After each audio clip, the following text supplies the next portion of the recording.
नमस्कार media partner आपका स्वागत है। आज हम कृषि मंडी उत्पादन समिति देहरादून नवीन मंडी स्तर पर पहुँचे हैं और आज यहाँ कार्यक्रम है पीएम किसान सम्मान निधि का, और इसमें प्रधानमंत्री महोदय ने यहाँ किसान के सम्मान में जो निधि आवंटित की है उसके बारे में जानते हैं। कुछ किसान साथी हमारे बीच में उपलब्ध हैं।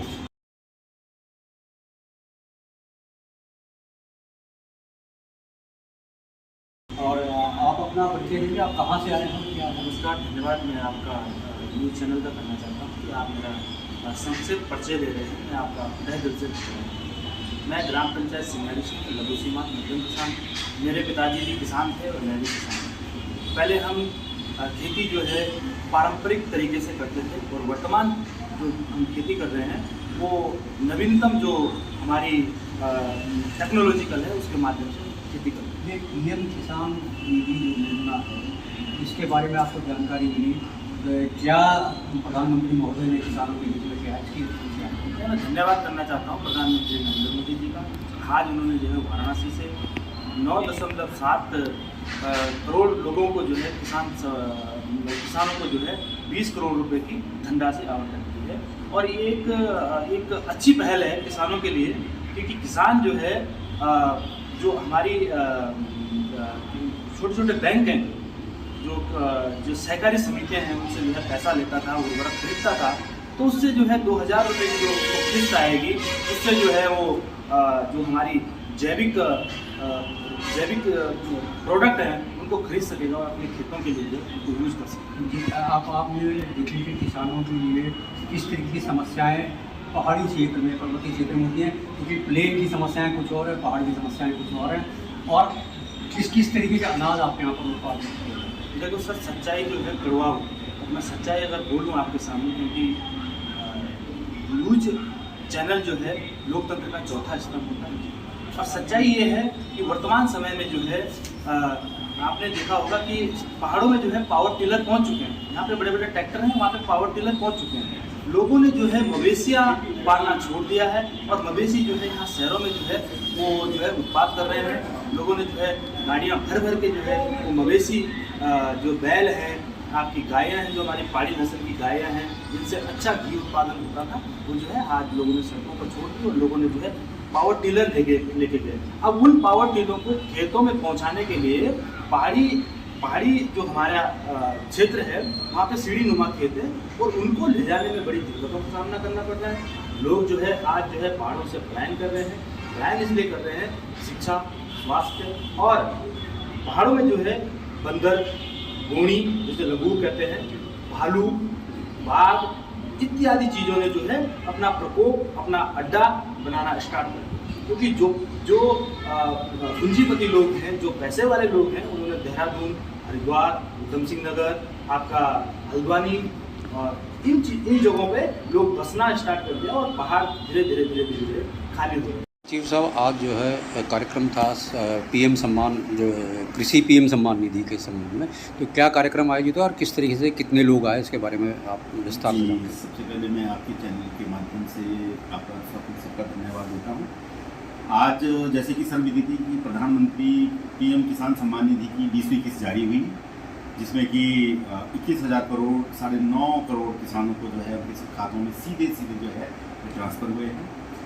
और हमारे किसान आज जो है बड़े समृद्ध हैं। आज किसान, जैसा माननीय प्रधानमंत्री जी ने अपने वक्तव्य में कहा कि किसान देश की रीढ़ हैं और हमें उन्हें बीज से बाजार और लैब से लैंड तक की सुविधा देकर उनकी आय को जो दुगना करने का पूर्व में संकल्प लिया था, आज किसान अपने आप को बड़ा संपन्न पा रहे हैं। अपनी कृषि निवेश के लिए उन्हें जो बुनियादी ज़रूरतें होती थी, बीज, खाद, कीटनाशक, उन सब के जो है कि पीएम सम्मान किसान निधि से जो है उनकी वो बेसिक ज़रूरतें पूरी हो रही हैं।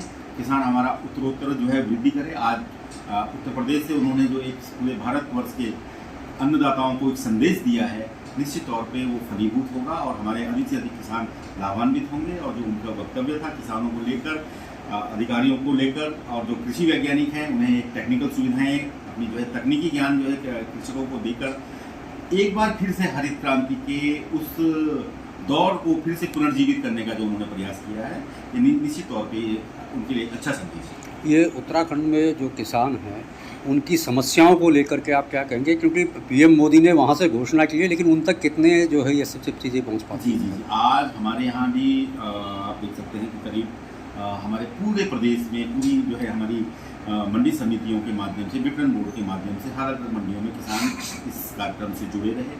हमारी मंडी क्षेत्र में भी किसान आए और हमारी मंडी क्षेत्र में दूरगामी जो स्थानीय फसलों के उत्पादक हैं वो किसान आए और उनको ने जो अपनी बेसिक समस्याएं जो आज माननीय प्रधानमंत्री जी ने बताया कि जो है सबसे बड़ी समस्या कृषि निवेश को लेके है और किसान की एक समस्या बड़ी कॉमन सी होती है, बीज, खाद, पानी, मिट्टी, ये जो बुनियादी बातें होती हैं उत्पादन की, इन पे हमें विशेष फोकस करना है। तो मैंने पूर्व में भी कहा, बीज से बाजार और लैब से लैंड, ये दो चीज़ों पे हमें फोकस करना है। और मार्केटिंग जो आज हमारी सबसे बड़ी समस्या हमारे कृषि उत्पादकों की, हमारे काश्तकारों की, हमारे बागवानों की होती है, वो एक मार्केटिंग की समस्या है, विपणन की समस्या है। निश्चित तौर में उत्तराखंड में, देहरादून में मैं इस चीज़ को भी देखता हूँ और हमारा प्रयास रहता है कि हम उनके विपणन को सुगम बनाएं। जैसा कि मैं एक बहुत छोटा सा उदाहरण देना चाहूँगी कि हमारा आजकल पहाड़ से टमाटर आ रहा है और हमारा जो टमाटर होता है पहाड़ का, वो बरसात के मौसम में उसका उत्पादन होता है, उसको मार्केट मिलना बहुत ज़रूरी होता है। अगर हम उसे जो है सिलीगुड़ी के टमाटर या बेंगलोर के टमाटर से हम उसकी तुलना करें तो वो जो है वो नहीं टिक पाता है बाजार में, उसको बहुत जल्दी जो है मार्केट चाहिए होता है। तो ये हमारा प्रयास रहता है कि यहाँ से सुबह जल्दी बोली हो, किसान ऐसे समय पे लाएं कि बहुत तेज बारिश ना हो और उसको उनका प्रतिस्पर्धात्मक मूल्य मिले। ये मंडी समितियों का प्राथमिक उद्देश्य रहा है। जी, ये मंडी समिति यहाँ पर बहुत बेहतरीन काम कर रही है, लेकिन बरसात के मौसम में कई बार फसल जो है ख़राब हो जाते हैं और उनके भंडारण की व्यवस्था नहीं हो पाती है, तो उसके लिए क्या प्रयास आपने? जी जी, बहुत अच्छा प्रश्न किया है कि हमारे जो प्रमुख समस्या हमारे काश्तकारों की, बागवानों की, किसानों की है वो भंडारण को लेके है, जिसमें कि एक कोल्ड चेन, कोल्ड रूम, दो चीज़ें, एक हमारे भंडार गृह हो गए, एक हमारे शीत गृह हो गए। तो कोल्ड चेन होता क्या है कि हमारा किसान सपोज आप किसी फसल को लेके आया, सब्जी लाया या टमाटर लाया, आज उसको अगर दाम नहीं मिल पा रहा है तो उसे दूसरे दिन जो है ऑप्शन में करना है, तो उसको उतना रुकने के लिए जो है एक वो नहीं हो पाता है कि कैसे वो उसको रोक पाए। तो उसे अनान फनान में उसको जो एक टेक्निकल टर्म कहा जाता है मजबूरी की बिक्री, डिस्ट्रेस सेल। डिस्ट्रेस सेल से हम बचने के लिए हमारे माननीय अध्यक्ष कृषि उत्पादन विपणन बोर्ड उत्तराखंड डॉक्टर अनिल डब्बू जी ने एक पहल की है कि हर एक मंडी क्षेत्र में बड़े से बड़े हम कोल्ड रूम स्थापित करेंगे और साथ ही साथ कोल्ड रूम के साथ ही साथ हम एक कोल्ड चेन को भी डेवलप करेंगे कि उत्पादन क्षेत्र से लेके और विपणन तक वो उसकी जो है ताजगी बनी रहे, जो हमारी फसल है वो तरोताज़ा बनी रहे, उसको कोई पेरिसेबल आइटम्स जो हैं वो फ्रेश बने। सर, आपने कोल्ड स्टोरेज की बात की, 25 साल हो गए उत्तराखंड राज्य को बने हुए और आज तक कोल्ड स्टोरेज का जो है स्थापना नहीं हो पाया। बाहर जो है जैसे यहाँ से रुड़की पे कोल्ड स्टोरेज की व्यवस्था या सेलापुर में व्यवस्था हो रही है, तो लोगों को मजबूरी में बाहर जाना पड़ता, फिर वहाँ से यहाँ लाने जाने में दिक्कत रहती है। जी जी, मैं आपको बताना चाहूँगा आपके चैनल के माध्यम से कि हमारी मंडी में भी एक OWC प्लांट की जगह हमने जो है एक कोल्ड रूम डेवलप किया है। सीताराम सिटी एंड फार्म में हमने कोल्ड रूम डेवलप किया है। वहाँ भी अभी भी आप देख सकते हैं कि किसान की वहाँ पे सेब की बोली चल रही है, जिनका नहीं है तो वो अपने वहाँ पे उसको रख लेते हैं। ऐसे ही हमारे जो मंडी परिसर के कुछ व्यापारी हैं, उन्होंने अपनी जो है आवंटित शॉप के जो है एक कॉर्नर पे कोल्ड रूम लगाए हैं। तो ये छोटे छोटे किसानों के लिए छोटी सी सुविधा मिल पाए। और जैसे मैंने पूर्व में कहा कि हमारे माननीय अध्यक्ष कृषि उत्पादन विपणन बोर्ड डॉक्टर अनिल डब्बू जी इस क्षेत्र में प्रयास कर रहे हैं और उनका एक ड्रीम प्रोजेक्ट भी है कि हम एक तो हर एक मंडी क्षेत्र में बड़ा कोल्ड रूम बनाएं और उसके साथ ही हम कोल्ड चेन भी डेवलप करें। इसके लिए भारत सरकार की कृषि कल्याण मंत्रालय से बातचीत हुई और इसके साथ ही डायरेक्टरेट ऑफ मार्केटिंग इंस्पेक्शन है, कृषि और विपणन निदेशालय, जिसका के कार्यालय देहरादून में भी है, वो गोडाउन्स के लिए, कोल्ड रूम के लिए अच्छी व्यवस्थाएं देता है कि सब्सिडी कैसे हो, कैसे किसानों इस क्षेत्र में हमने जो है इस विषय को लेके कई बार हमने गोष्ठियाँ भी आयोजित की हैं। और साथ ही हमारे देहरादून मंडी परिसर में नेशनल हॉर्टिकल्चर बोर्ड का भी कार्यालय है, जो कि कोल्ड रूम से लेके नर्सरी डेवलपमेंट के लिए जो है अपनी जो है सलाह देता है, अपना जो है सुझाव देता है। सचिव साहब, आपसे एक चीज़ और जानना चाहूँगा, हिमाचल की तर्ज पर जिस तरीके से हिमाचल अपने प्रोडक्ट को मार्केटिंग करता है और जैसे HPCL के नाम से वो अपना जो है प्रोडक्ट मार्केट में कर रहा है, जैसे हमारे यहाँ सेब होते हैं या जो भी फल हैं उनका रस निकाल करके मंडी के माध्यम से या कोई ऐसे बोर्ड के माध्यम से इसको जो है वितरित किया जाए या उसको प्रचार प्रसार किया जाए ताकि लोगों तक ये पहुंच सके कि उत्तराखंड सरकार जो है अपने प्रोडक्ट को जैसे हिमाचल की तर्ज पर बाहर निकाल रही है। जी, बहुत अच्छा प्रश्न किया है। विगत वर्षों तक ऐसा होता था कि सेब हमारा होता था और कार्टन हिमाचल से होता था जी। लेकिन विगत माननीय हमारे पूर्व कृषि मंत्री श्री सुबोध उनियाल जी की पहल पे और वर्तमान कृषि मंत्री श्री गणेश जोशी जी की पहल पे वो जो उन्होंने शुरुआत की थी, हम हॉर्टिकल्चर उद्यान विभाग और विपणन बोर्ड और एक निजी संस्था के माध्यम से सेब के कार्टन तैयार किए जा रहे हैं। करीब जो है 30 से 35 हज़ार बॉक्सेस पहले दौर में और करीब जो है 1 लाख बॉक्सेस इस दौर में किसानों को निःशुल्क वितरित किए गए हैं, जिसमें कि जो है उत्तराखंड एप्पल का लोगो लगा हुआ है, उसमें एप्पल ट्रे भी है और निश्चित तौर पे इस पहल को लेके जो है कई कंपनियां ने अपना जो है वो दिखाया है। वो उद्यान विभाग का विषय शायद वहाँ से हो, लेकिन हम मतलब विपणन बोर्ड, उद्यान विभाग, कृषि विभाग सभी ने मिलकर इस बारे में पहल की और हमारे जो गार्जियन हैं, हमारे कृषि मंत्री जी गणेश जोशी जी, पूर्व कृषि मंत्री सुबोध उनियाल जी, इन लोगों की गाइडेंस है और इन लोगों की पहल पे इस चीज़ को हम काफ़ी हद तक पाटने में कामयाब रहे हैं कि जो सेब हमारा होता था और हमारे में इंफ्रास्ट्रक्चर बॉक्सेस की कमी होती है वो काफ़ी सर मेरी कृषि मंत्री जी से बात हुई थी, गणेश जोशी जी से, और उनसे भी मैंने ये प्रश्न किया था और एक वो उनको सुझाव भी दिया था एक कि जो हमारे यहाँ पर फल होते हैं, जो भी फल होते हैं, जैसे बुरांस है, बुरांस का जूस जैसे कोई भी आता है, इनको होटलों में प्रोवाइड किया जाए एज ए वेलकम ड्रिंक। इससे क्या कि प्रचार प्रसार भी बहुत बढ़िया होगा और जो किसानों की आय भी बढ़ेगी और कई सारे इसमें जो है सुविधा होगी। इसके लिए क्या आप लोग? जी, बहुत अच्छा आपने प्रश्न किया है। हमारे यहाँ जो मेन चीज़ मुख्य जो कृषि उत्पादों के क्षय होने का कारण है कि हमारी जो पोस्ट हार्वेस्ट लॉसेज हैं वो बहुत ज़्यादा है। अब पोस्ट हार्वेस्ट लॉसेज को मिटिगेट करने के लिए हमें उनको जो है ये हॉर्टिकल्चर प्रोडक्ट खाद्य प्रसंस्करण इकाइयों का विकास। अब आप देख लीजिए कि जामुन एक बहुत कम समय के लिए एक फल आता है, मुश्किल से 10 से 15 दिन का उसका समय होता है, तो फ्रेश तो हम लोग बहुत कम खा पाते हैं, लेकिन हाँ ये है कि उसका जामुन का जूस हो गया, जैसे आपने बुरांस का कहा है, ये एक बहुत अच्छी पहल है। इससे क्योंकि बुरांस हमारा राज्य वृक्ष भी है, बिल्कुल निश्चित तौर पे इसके जो है अगर इसको होटल में प्रोवाइड करके हम वेलकम ड्रिंक के बारे में जी हो सकता है, हम आपके माध्यम से किसी समुचित मंच पर इस सुझाव को रखेंगे। दूसरा एक महत्वपूर्ण प्रश्न है, काफ़ी दिनों से मंडी को जो है शिफ्ट करने के जो है कार्यक्रम बन रहा था, लेकिन अब कहाँ तक वो स्थिति पहुंची? क्योंकि मंडी यहाँ पर डिस्टर्बेंस बहुत ज़्यादा है और आपके जो कई सारे थोक व्यापारी हैं जिनको मंडी में जो है दुकानें अलॉट नहीं हो पाई हैं, उसके लिए क्या प्रयास कर रहे हैं? जी, जैसा कि पूर्व में भी प्रयास हुए हैं, मतलब ये शासन स्तर पर ये मामला लंबित है और क्योंकि हमारी जो वर्तमान मंडी निरंजनपुर में है ये 89 में शिफ्ट हुई थी, 32 साल लगभग इसको हो गए हैं, क्योंकि इस बीच कारोबारी भी बढ़े हैं, कारोबार भी बढ़ा है, किसानों के उत्पाद भी बढ़े हैं, तो निश्चित तौर पे 25 साल पहले की व्यवस्था और आज की व्यवस्था में निश्चित ज़मीन आसमान का अंतर आना लाजमी है। इसके लिए माननीय हमारे अध्यक्ष विपणन बोर्ड श्री डॉक्टर अनिल डब्बू जी इसके लिए प्रयासरत हैं। शासन स्तर पर क्योंकि ज़मीन का भी हमें कम से कम वर्तमान जो मंडी हमारी है वो लगभग जो है 85 बीघा, 13 बीघा यहाँ पे और एक 15 बीघे के नीचे विस्तारीकरण हमारी 85 बीघा। आज जो हमारी वर्तमान की मांग हमारी हो गई है वो कम से कम 400 बीघा लैंड की चाहिए, ताकि हम 30 साल आगे की प्लानिंग लेके चलें, जिसमें कि हमारे खाद्यान्न मंडी, हमारी फल सब्जी की मंडी, हमारे जो है फ्रूट मार्केट, इस प्रकार से हमें डेवलप कर सकें, मॉडर्न मंडी के रूप में उसको स्थापित कर सकें।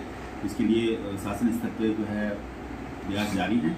जैसे ही हमें लैंड का कहीं पे एक बड़ा वो मिल पाता है, हमारे उच्च स्तर पे जो अधिकारी हैं इसके लिए निश्चित तौर पे हम लोग भी इसके लिए प्रयास कर रहे हैं, जहाँ जो हमें इसके लिए दायित्व दिए जाते हैं। बीच में एक प्रस्ताव पूर्व सचिव के द्वारा दिया गया था विजय तपलियाल जी ने, मंडी के विस्तारीकरण के लिए या मंडी शिफ्टिंग के लिए, जो शिमला बाईपास पर उसका जो है जी निश्चित तौर पे, लेकिन वहाँ पर वो बात नहीं हो पाई थी क्योंकि वो लैंड पैचेज में मिल रही थी।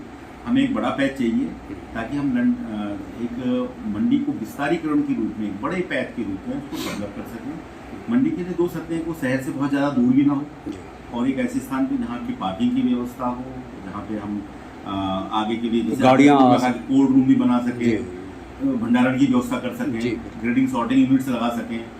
तो एक मंडी का मतलब अब आज मॉडर्न रूप में मंडी का मतलब सिर्फ इतना नहीं आएगा कि साहब हमने दुकानें बना दी और वहाँ पे हमें किसानों को बेसिक सुविधाएं भी मिलती हैं, कृषक भवन भी बनेंगे, उनके ग्रेडिंग सॉर्टिंग के लिए उनके यूनिट्स बनेंगी, उनके कृषि उत्पाद को रखने के लिए कोल्ड रूम भी है, भंडार गृह है। तो इन सब को लेके थोड़ी सी ज़्यादा ज़मीन की हमें आवश्यकता हो रही है, तो निश्चित तौर पर उसके जो है। सतीश साहब, अभी फ़िलहाल मंडी में कितनी शॉप्स आपकी जो है? अभी हमारी यहाँ पे आवास 3 श्रेणी की दुकानें हैं, विस्तारीकरण में है। सी श्रेणी की हमारी लगभग जो है 138 हैं, ए श्रेणी की हमारी 12 हैं, बी श्रेणी की हमारी 80 हैं और डी श्रेणी की हमारी 56 है। मान लीजिए कि आप 350 से 400 शॉप हमारे यहाँ पर हैं। उसके साथ हमारे पास फड़ भी हैं, 10 हमारे आलू के गोडाउन्स हैं, एक बड़ा हमारा गोडाउन जैसे मैंने पूर्व में कहा कि जिसमें कोल्ड रूम भी स्थापित है। अभी उस मांग को पूरा नहीं कर पा रही है हमारी जो इंफ्रास्ट्रक्चर है, तो निश्चित तौर पे हमें ज़्यादा इंफ्रास्ट्रक्चर की ज़रूरत है, ज़्यादा काम करने वाले लोग हैं, तो शिफ्टिंग तो एक लाजमी विषय है। तो इसमें सरकार के पास आपके यहाँ से कोई प्रस्ताव गया हो इसके लिए? निश्चित तौर पर बोर्ड से हमारा प्रस्ताव पूर्व में जा चुका है। पूर्व में सरकार का भी मानना है कि मंडी जो है अब बिल्कुल जो है शहर के बीच में आ गई है, यातायात की समस्या यहाँ पे हो गई है, ट्रैफिक की समस्या, हमारी मेन पार्किंग की समस्या है। अब मैं आजकल का आपको बताऊं कि निंजनपुर में हमारा बहुत ज़्यादा जाम लग पा रहा है। उसका एक कारण है कि सेब की गाड़ियाँ बहुत ज़्यादा, सेब इस साल बहुत अच्छा आ रहा है, by the grace of God बागवानों का अच्छा उत्पादन हुआ है। एक व्यापारी के यहाँ कम से कम 20 से 25 से 30 से 35 गाड़ियाँ लगती हैं और शाम तक उसकी बोली होती है, तो ये स्थान थोड़ा सा हमें कम है। निश्चित तौर पर हम बड़े स्थान के लिए किसान को विपणन के लिए स्थान दे सकते हैं।